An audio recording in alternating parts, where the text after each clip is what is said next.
Hello everyone, and welcome back to the next devlog for Circle of Orion, a turn-based JRPG that I am making in Unreal Engine.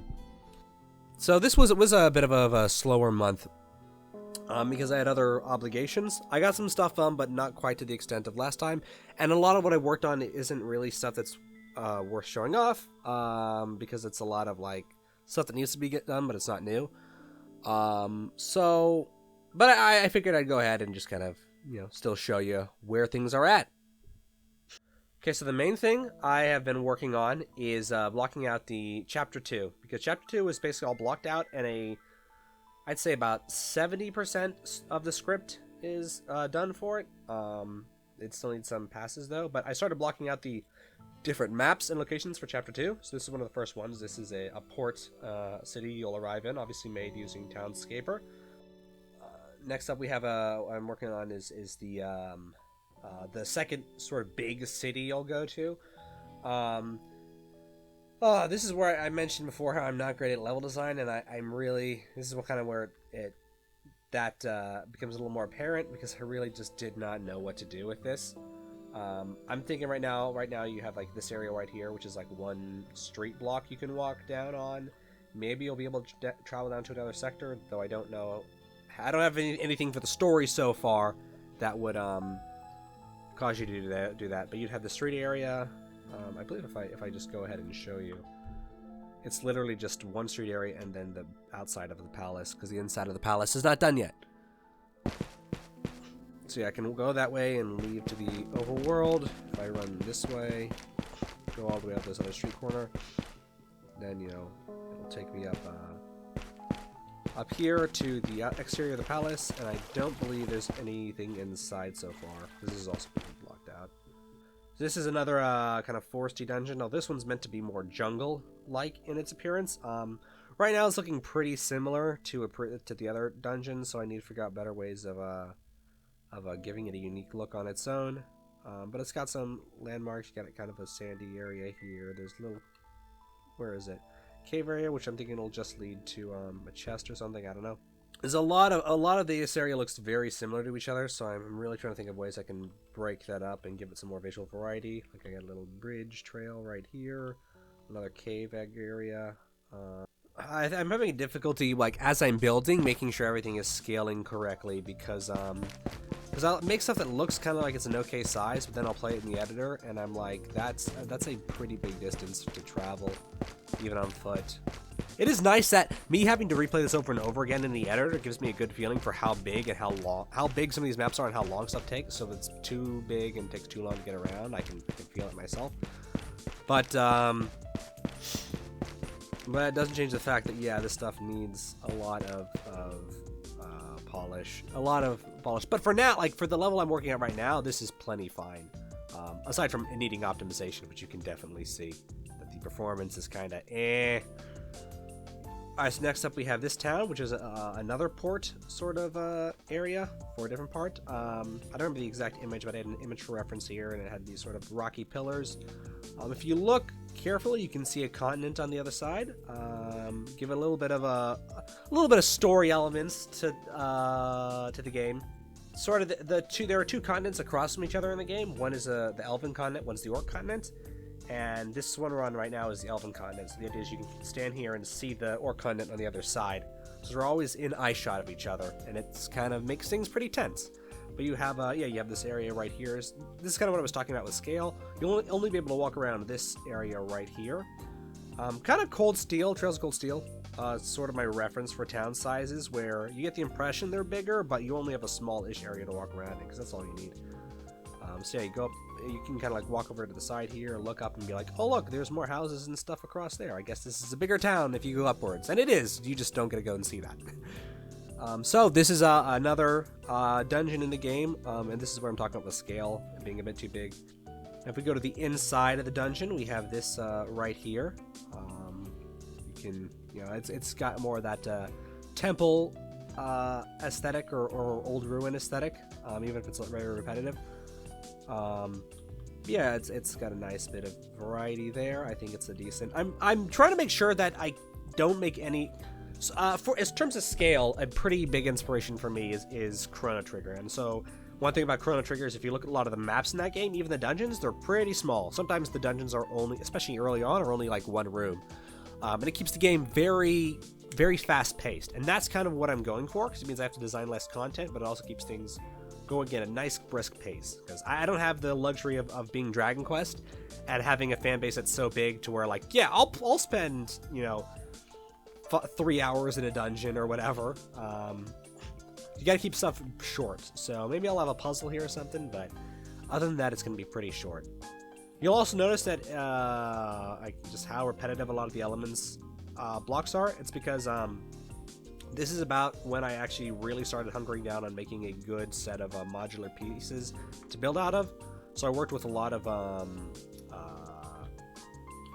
basically just making these different blocks. So I have a hall block. I have like a T block, which, you know, is the T-shaped doors. There's an L shape or a corner block, like that one. There's a stairway block, and point being, and then there's a few template room blocks like this one. And the point being, this is all like, this all helps me put stuff together a lot faster. Moving on here, we have a cave map, and this is actually from Chapter 3, not Chapter 2, because there's one other map in Chapter 2, but I don't really want to show it off yet, because it's not very far done, but it's also a little bit meant to be more of a story surprise, I guess, or a story-related one, so I want to hold on to that. But this is another dungeon. It's a cave dungeon, and I think this is one where I really started getting a better feel for how to break stuff up more. I think there needs to be more like dirt and foliage and rocks and stuff on the ground, but in terms of environments, there's a nice bit of variety here, a nice bit of verticality to movements.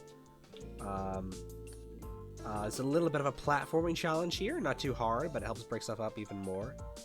And yeah, this is the most recent map I've made, and it's needs more work, but it's in that phase of I'm happy to kind of keep this as it is for now and move on to the next map, and then come back and add more detail to it when I have the time, because I'm trying to get the content actually done. Lastly, I realize I haven't shown much of the overworld. I mean, obviously, discovering the overworld is meant to be kind of one of the things you do in the game, so I don't want to show everything off, but so the overworld is the only element, or the only map in the game that uses world partition, which world partition is Unreal's system for handling big open world areas. And the way you have to design your levels a little bit differently using world partition versus using normal levels, because everything else is just a normal level for me. But this I use world partition because it's a big map. And so yeah, here's the overworld. It's all, you know, loaded into these chunks that I can load and unload as I need. This is one of the continents. This over here will start and go here. This is the continent you will be starting on. It's called Regil, is this name of this continent. And so, yeah, there's sort of a path you can follow, but you have the little, you know, tiny locations on the overworld, the scaled down cities and stuff you can go to. I got one there, There's one there. One thing that's neat, and this is going to be dependent on whether I can make it work for performance, but using nanite, a combination of nanite and level instancing, instead of doing what older JRPGs needed to do, where they would be essentially for representing a city on an overworld, they would just make a small, like a truncated, a miniature version of it, and put it on, and make that as a mesh, and put it on the map. Here, I can take the actual level itself and drop it on the map and just scale it down. Like here, I just scale down to 0.1. So this is actually on the overworld. If I drop down here, you can see I can walk up to this, and it's a pretty detailed map, isn't it? For the overworld point, but because it's because it is the actual map. So if I hit E and because it uses I mean, it does use a landscape, so I may need to figure out a way around that. But when I move to 5.1, this may be solved. Because I use nanite for a lot of meshes, it'll take all the high poly meshes that I might have here and truncate them down to only load in what I need. So it actually isn't too much of an effect on performance, at least so far. It'll be better when I switch to 5.1, but that's taking a while for me to get everything I need ready to switch to 5.1.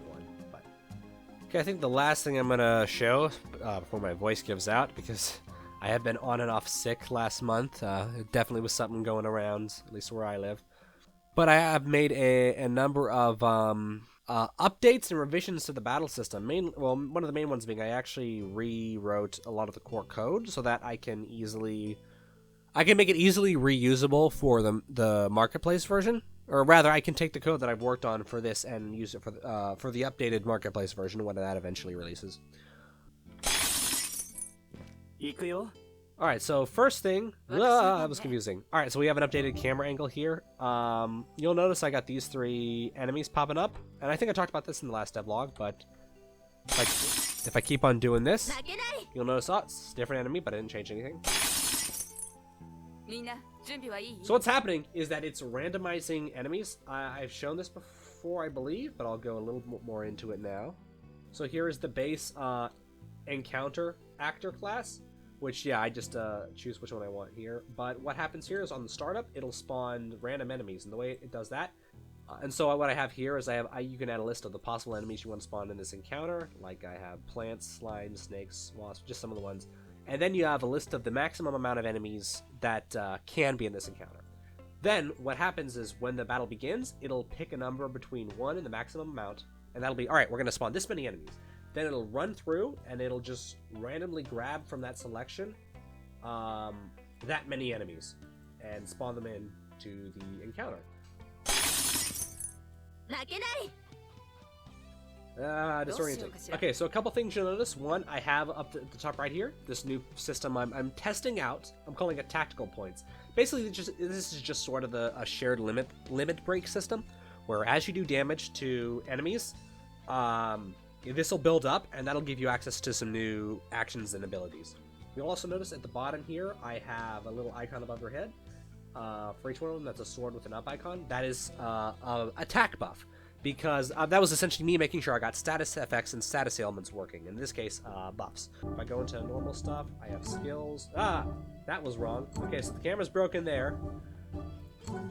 But yeah, we still have normal targeting. One thing you might have noticed, though, is that at the start of the battle and at the start of the turn, they each played a little voice clip. You heard the character would actually say something. Now, I'm using template voices right now, which is why they sound Japanese. But I am, testing out battle voices. I've got those in. And a neat little thing is that I talked about last time, the elemental system, and how doing elemental damage is kind of one of the gimmicks of the game and of the battle system to stagger your enemy. So now, if I have a list of my abilities here, let's check fire. So what you'll know now is when you select an enemy, you'll hear a little voice clip as well. So what's happening there is that what essentially is when you're targeting an enemy, if they have a specific affinity to whatever attack you're using, one of your party members, not the person who's acting, but one of your allies, will call out a line to either saying yes, do that, or no, don't do that. So right now I have a fire spell ready to go. So if I click on this, see fire, I have a fire spell ready to go. What you're seeing is that the wasp, or the VASP, as I've called it, you see LE under the fire element here. That's because this is a lethal attack. Basically, 2 of the attacks are weak. That's a normal one. It does extra damage. But there's also lethal, and that's like a more extreme version of weak. If I think weak does, if you hit an enemy with something they're weak to, it does like 3 times damage, off the top of my head, I believe. And if you hit them with something they're lethal to, I think it does like 9 times damage. So it's a really big boost. So you'll see when I'm targeting the wasp, he gave a line that's kind of positive. If you don't know Japanese, that's fine. I'm not super familiar with it, but that line is basically an approval line. If I target these guys though, because they're stronger to it. Oops, sorry. Yeah, saying it says these snakes are strong to it, so he's essentially saying like, hey, don't do that. That's a bad idea. So let's just go ahead and do it against him. Oh, he's dead! Because still stuff. So now I have him. Let's try it again. Let's do fire. So now it's doing a different character. But yeah, battle voices. That's how that works. It might be something that might be fun though. I haven't really done this. I mean, I did this a little bit before, but I'll do it more now. Is gonna show you my content folder, content browser, to show you how crazy things get. And I'm sure people who've used Unreal Engine, especially who have used assets from the marketplace, you know how ridiculous the content folder can get and how disorganized it can get. This is what mine looks like. So we have all sorts of stuff. We have Each one of these green folders, this is a asset pack that I added on. I make all those green just know as an asset pack. A blue one is like a core system or something that I added myself. And a pink one is also an asset pack, but it's an asset pack that has skeleton meshes, just because it's faster for me to have those separated. I make use of collections. If this is something you don't do, you probably should. It's a great way to organize different actors and assets into batches related to context, so that you don't need to hunt them down in folders or search the whole thing. So I have stuff for actors, which are like core actors stuff, like characters, actor props, a lot of different props to populate. I have stuff for environments, like rocks, skies, trees, water, etc. Effects, prefabs for the different environments. And yeah, this helps me grab the stuff I need a lot faster. And you can put one asset in multiple different collections, so yeah, it's not limited to that. So here's hoping next month will be more, I'll have more showy stuff. But a lot of stuff is going on. I have other contract work and things happening. So the reality is that a lot of the stuff that I need to work on is hard to show off, because it's just making more of the content that I've already set up the systems for. And so yeah, I'll still be making devlogs, obviously, but we'll see how things go. This month's devlog shoutout goes to Montamer. This is a Pokemon clone style game, but what really drew me to it was a couple things. First, in the first episode of the devlog series, the creator talked about some of the tools he was using to make the game, and how that essentially getting the tools right will make it so he can just focus on making content for the game. And that's a really good mindset to have going into a project. But on top of that, I was really fascinated by the battle system he was making for the game. I've never really been able to get into Pokemon's combat, because I feel the restriction to only having one Pokemon out at a time. I find it limits your options in battle way too much and takes away a lot of the real strategic element of it, and it makes combat, in my opinion, super boring. In here you have a lot of different characters you can have in combat at a time, and it uses a grid system that kind of reminds me of games like Live Alive or the Trail series. So that immediately made me more interested in the whole concept. And so Montamer, if that seems like something you'd enjoy, be sure to check it out. Link will be in the description as always. With all that said, ladies and gentlemen, thank you so much again for joining me this time. I hope you enjoyed this devlog. Please be sure to subscribe if it's something you'd like to see more of, if you've enjoyed this. If you got your own devlog, your own series you're making, be sure to either mention in the comics, or you can go to my Discord and post it there. We have a channel for that, and I always love watching devlogs and seeing other stuff people make and the process of how they make them. It's one of my favorite things. So, thanks again, and I will see y'all next time. Catch you later.